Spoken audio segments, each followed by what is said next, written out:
ओम गण गणपति नमः। जय माता दी, जय माँ दुर्गे। अब हम 12 अध्याय का पाठ आरंभ करेंगे। आशा करती हूँ मेरे द्वारा किए गए पाठ आपको पसंद आएंगे। अगर पसंद आ रहे हैं तो मेरे चैनल को लाइक और सब्सक्राइब कीजिएगा और सभी के साथ शेयर भी कीजिएगा, और जो कोई भी त्रुटि हो उसे क्षमा कीजिएगा। तो अब शुरू करते हैं 12 अध्याय का पाठ। देवी बोली, जो पुरुष एकाग्र होकर इन स्तोत्रों से नित्य मेरी स्तुति करेगा, उसकी सभी बाधाएं मैं निसंशय दूर कर दूंगी। उसकी सभी बाधाएं मैं निसंशय नाश कर दूंगी। और जो मधुकैटभ का नाश, महिषासुर का घात और शुंभ निशुंभ इन दोनों का वध आदि प्रसंगों का कीर्तन करेंगे, और जो एकाग्र होकर अष्टमी, चतुर्दशी, नवमी तिथियों में भक्ति पूर्वक इन मेरे उत्तम चरित्रों का महात्म सुनेंगे, उन्हें किसी प्रकार का भी अनिष्ट स्पष्ट नहीं कर सकेगा। पापों से उत्पन्न आपत्तियां दुखित न कर सकेंगी। न दरिद्रता प्राप्त होगी, न प्रिय का वियोग होगा। शत्रुओं का भय भी नहीं होगा। लुटेरे और राजा से भी कोई भय नहीं होगा, और न शस्त्रों से, न अग्नि से, न जल राशि से कभी उनको कोई भय होगा। इसलिए मेरा महात्म एकाग्रचित्त होकर पढ़ना चाहिए और भक्ति से सदा ही सुनना चाहिए। मेरा चरित्र परम मंगलदायक है। महामारी से उत्पन्न सभी उपद्रवों को तथा तीनों तापों को मेरा महात्म शांत करता है। मेरे जिस मंदिर में मेरा यह महात्म पढ़ा जाता है, उस स्थान का मैं कभी त्याग नहीं करती हूँ। वहाँ मेरा सदा सानिध्य रहता है। बलिदान, पूजा, अग्नि, होत्र और महोत्सव में इस मेरे सारे चरित्र का पाठ करें और श्रवण करें। इस प्रकार से विधि जानकर अथवा बिना जाने बलि, पूजा, हवन आदि से जो कुछ भी करेगा, उसे मैं प्रीति पूर्वक ग्रहण कर लेती हूँ। शरद काल में मेरी वार्षिक महापूजा की जाती है। उस अवसर पर जो मेरे इस महात्म को भक्ति पूर्वक सुनते हैं, उनकी सभी बाधाएं निर्वत्र हो जाती हैं। वह धन और अन्न और पुत्र आदि से संयुक्त हो जाते हैं। मेरी उन पर कृपा होती है, इसमें कोई भी संशय नहीं है। मेरे इस महात्म को, मेरी उत्पत्ति की पवित्र कथाओं को और युद्ध में मेरे पराक्रम को जो पुरुष सुनेगा, वह सर्वथा निर्भय हो जाएगा। मेरा महात्म सुनने वाले पुरुषों के शत्रु नष्ट हो जाते हैं, कल्याण प्राप्त होता है और कुल आनंदित रहता है।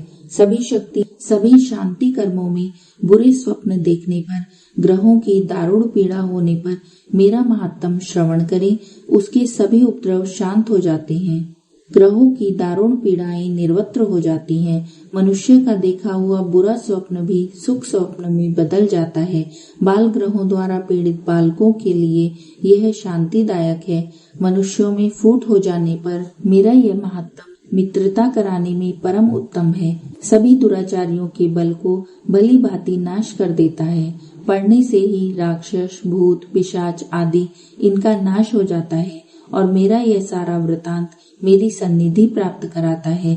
पशु, पुष्प, अर्ध, धूप, गंध और उत्तम दीपों द्वारा मेरे पूजन से, ब्राह्मणों को भोजन कराने से, होम से, प्रतिदिन के अभिषेक से और भी अनेक प्रकार के भोगों की दान से वर्ष भर जो यह मेरे अर्पण करके आराधना करते हैं, इससे जो मुझे प्रसन्नता होती है, वही प्रसन्नता मेरी इस महात्म के एक बार सुनने से हो जाती है। इसे सुनते ही सभी पाप नष्ट हो जाते हैं, फिर आरोग्य प्राप्त होता है। मेरी उत्पत्तियों का कीर्तन तो सभी भूतों से रक्षा करता है। युद्धों में वर्णित मेरा जो चरित्र दुष्ट दैत्यों का नाश करने वाला है, उसके श्रवण करने पर पुरुषों को बैरियों से किसी प्रकार का कोई भय नहीं रहता है। हे देवतागण, तुम लोगों ने मेरी जो स्तुतियां की हैं, एवं ब्रह्म ऋषियों ने जो की है और ब्रह्मा जी ने जो की है, वे सभी मंगलकारी बुद्धि देती हैं। वन में शून्य स्थान पर अथवा वन की अग्नि में घिर जाने पर, शून्य स्थान में डाकुओं के गिर जाने पर, शत्रुओं द्वारा पकड़े जाने पर, अथवा वन में शेर, चीता और जंगली हाथियों के पीछा करने पर क्रोध में आकर राजा ने वध की आज्ञा दे दी हो, या कैद में पड़ गए हों, अथवा महासमुद्र में जहाज पर बैठ जाने के बाद भारी तूफान आ जाए, उससे जहाज डगमगाने लगे, ऐसे अवसर पर घोर संग्राम में शस्त्रों का प्रहार होने पर सब प्रकार की बाधाएं पड़ रही हों, किसी महापीड़ा से आकुल हो, इस प्रकार की सभी घोर विपत्तियों से इस मेरे चरित्र का स्मरण करने वाला पुरुष छूट जाता है। मेरे प्रभाव से शेर आदि हिंसक, डाकू, शत्रु मेरे चरित्र के स्मरण करने वाले पुरुष के सभी दूर रहते हैं, पुरुष से सभी दूर भाग जाते हैं। ऋषि बोले, इतना कहकर भयंकर पराक्रम वाली भगवती चंडिका सभी देवताओं के देखते ही देखते वहां से अंतर ध्यान हो गई। वे सभी देवता निर्भय होकर पहले के समान अपने अपने अधिकार प्राप्त करके, जिनके शत्रु नष्ट हो चुके थे, भोगों के भोक्ता हुए। बाकी दैत्यों का काल सुनिए।